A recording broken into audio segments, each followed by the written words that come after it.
Welcome to literature achievers. Literature achievers में आप सभी का स्वागत है। जैसा कि आप सभी लोग जानते हैं कि इस समय जो है आपका चल रहा है कंजंक्शन, जिसे बोलते हैं संयोजक या उसका एक और नाम है जोड़ने वाला।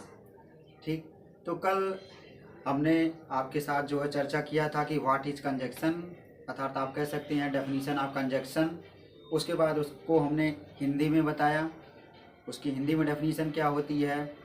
सबसे पहले उसकी डेफिनेशन हमने डिस्कस किया अंग्रेजी में, उसके बाद हिंदी में, उसके बाद हमने जो है काइंड्स ऑफ कंजक्शन बोल सकते हैं आप या टाइप्स ऑफ कंजक्शन के बारे में डिस्कस किया। कल आपका हो गया था कोऑर्डिनेटिंग कंजक्शंस, आज आपका है सब ऑर्डिनेटिंग कंजक्शन। तो आइए बिना देरी करते हुए उसको सीख लेते हैं कि सब ऑर्डिनेटिंग कंजक्शन क्या होता है। कंजंक्शन में आपका है सब ऑर्डिनेटिंग कंजंक्शन, एक दूसरे पर आश्रित रहने वाले उपवाक्यों को कंजक्शन जोड़ता है, वह सबऑर्डिनेटिंग कहलाता है। देखिए, बहुत आराम से समझिएगा।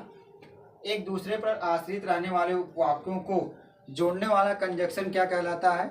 सबऑर्डिनेटिंग कंजक्शन कहलाता है। अर्थात एक दूसरे पर आश्रित रहने वाले वाक्यों को जोड़ने का या उपवाक्यों को जोड़ने का जो कार्य करता है उसको हम क्या बोलते हैं? सबऑर्डिनेटिंग कंजक्शन बोलते हैं। ठीक है, सब देखिए सबऑर्डिनेटिंग शब्द ही ये बता दे रहा है कि क्या हो रहा है। ठीक है, सबऑर्डिनेटिंग मतलब आश्रित उपवाक्य, इसकी हिंदी होती है आश्रित उपवाक्य। ठीक है, अब हम एग्जाम्पल्स के माध्यम से, with the help of examples we will try to understand what is subordinating conjunction. Subordinating conjunction क्या है, किस तरीके से एक दूसरे पर ये आश्रित रहते हैं, तो उसको देखेंगे।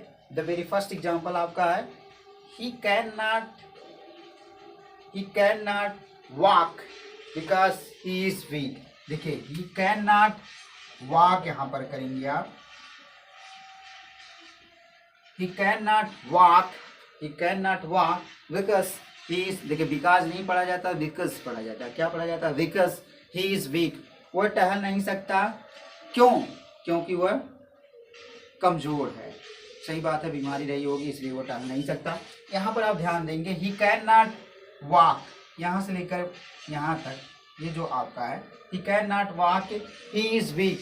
देखिए यहाँ पर जो ये सबऑर्डिनेटिंग कंजक्शन यहाँ पर रीजन बताने का कार्य कर रहा है कि वह टहल नहीं सकता, बीमार है। ठीक है, वह टहल नहीं सकता, तो आप कहेंगे भैया ठीक है बस टहल नहीं सकता, क्यों नहीं टहल सकता? आंसर तो आपको देना पड़ेगा ना, रीजन तो आपको बताना पड़ेगा ना। तो आप रीजन में क्या देंगे? Because he is week. ठीक है, क्योंकि वो क्या है? बीमार है। तो जो आपका बिकॉज है, ठीक है, ये क्या बता रहा है? ये आपका रीजन बता रहा है। तो ये जो बिकॉज है, ठीक है, ये जो बिकॉज है, ठीक है, ये इन दोनों को क्या कर रहा है? कनेक्ट करने का काम कर रहा है। इन दोनों को क्या करने का काम कर रहा है? जोड़ने का कार्य कर रहा है। और उसी के साथ एक और काम कर रहा है बिकॉज कि ये जो ही can not walk, he is week, ये दो जो सेंटेंस है, अगर इसमें से विकास को हटा दिया जाए तो इनका काम खत्म हो जाएगा। इनका मतलब क्या हो जाएगा? खत्म हो जाएगा। तो इनके मतलब को सही सेंस देने के लिए, सही दिशा देने के लिए हमने विकास का प्रयोग किया। अर्थात ये जो विकास है, ये वर्ड क्या है?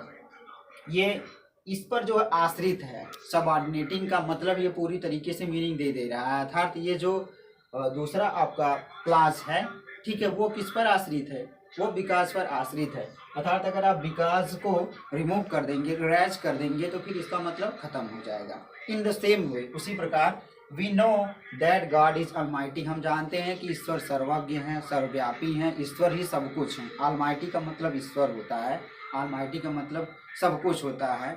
गॉड इज अलमाइटी मतलब ईश्वर सर्व विद्यमान है, सर्वव्यापी है, सर्वज्ञ है, मतलब ईश्वर ही सब कुछ है इस संसार में, इस ब्रह्मांड में। ठीक है, we know God is almighty. अब we know God is almighty, बहुत सही बात नहीं समझ में आ रही है, तो और सही से समझने के लिए we know that God is almighty, तो जो ये वर्ड आपका दैट है वो इनको जोड़ने का काम किया है। साथ ही साथ और कौन सा काम किया है?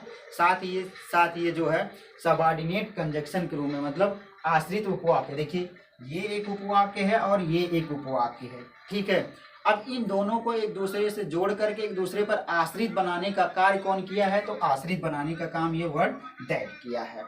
ठीक है, इसी तरीके से पहले सेंटेंस में he can not walk, he is weak, इन दोनों को जोड़ने का काम कौन किया है? इन दोनों को जोड़ने का काम जो है विकास किया है। ठीक है, और ये विकास ही क्या किया है? इस सेंटेंस को इस पर क्लास को इस क्लास पर क्या कर दिया, आश्रित कर दिया है।